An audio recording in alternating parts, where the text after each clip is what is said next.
My dad was one of the highest profile figures of his day. You know, he was kind of like the John Gotti of his day, if you can make that comparison.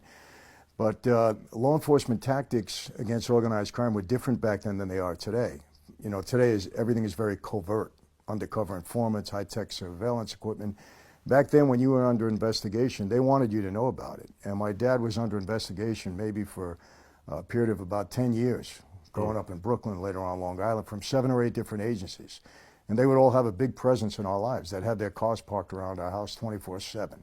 So whenever we would go anywhere as a family, we had a parade of law enforcement vehicles following us. So, you know, I had a lot of scuffles with them early on, and their presence was there. So I grew up really hating the police. I hated the government, hated law enforcement. So you would argue with the undercover cops, like in front of your house and so forth? Yeah, I mean, I'd lead them on a wild goose chase if they thought my dad was with me, you know, and they did some things to get even with me. And, you know, so I always had scuffles with them along the way.